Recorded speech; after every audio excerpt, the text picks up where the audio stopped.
আরেকটি বিষয় না বলে পাচ্ছি না, দেখলাম বিএনপির এক নেতা চাদর খুলে আগুন দিতে ভারতীয় পণ্য ব্যবহার করবে না। এরপর আবার দেখা গেলো কিছু চাদর কিনে এনে পরানো হলো। আচ্ছা, শীতকাল তো চলে গেছে, এখন চাদর পরে বেশি আর কি আসে যায়।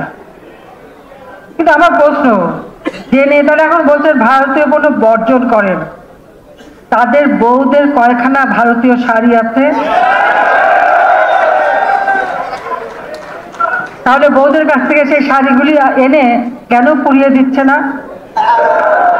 আপনারা সবাই একটু এই কথাটা বিএনপি নেতাদের জিজ্ঞাসা করেন যে বউরা যে ভারতীয় শাড়িগুলি, এই যে ঈদের সময় তো আমি জানি বিএনপি যখন ক্ষমতায় ছিল তখন বহু মন্ত্রীরা যেত, মন্ত্রীর বউরা যেত শাড়ি কিনে এনে এখানে ওখানে ব্যস্ত।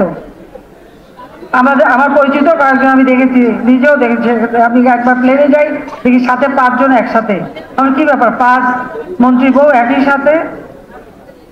তা আমি আবার একটু ওখানে কলকাতা এয়ারপোর্টে আমাদের চেনাশোনা লোকজন ছিল, আমি ফেরার সময় কয়টা সুটকেস নিয়ে ফেলে আর যাওয়ার সময় কয়টা আমাকে একটু খবর দিও। আমি যাচ্ছিলাম ব্যাঙ্গালোরে আমার বাচ্চাদের দেখতে, ঠিকই শুনলাম আমাকে বললো যে একজনে একটা সুটকেস নিয়ে গেলেও আসার সময় 7-8টা করে নিয়ে আসবে। আমাকে একজন জিজ্ঞেস করলো, আপনি ভারতের শাড়ি টাড়ি কিনলে আমার তো কেনা লাগবে না? এরা যে নিয়ে যাচ্ছে ওখান থেকে পাওয়া যাবে কিছু, কাজে কেনা লাগবে না। এই হলো তাদের অবস্থা।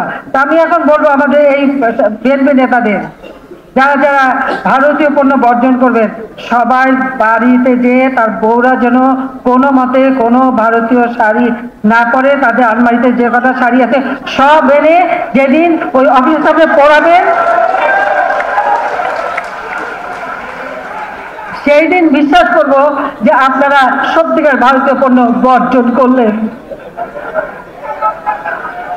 আরো প্রশ্ন আছে, আমাদের দেশে গরম মশলা, পেঁয়াজের দাম বেড়ে গেছে। ভারত থেকে আমরা পেঁয়াজ আমদানি করছি, পেঁয়াজ আছে, পেঁয়াজ, রসুন, আদা, মিজোরাম থেকে আমরা আদা আনি, ভারতীয় আদা। এই যে মশলাপাতি, আদা যা কিছু আসছে, তাদের কারো পাকের ঘরে যেন এই ভারতীয় মশলা না দেখা যায়।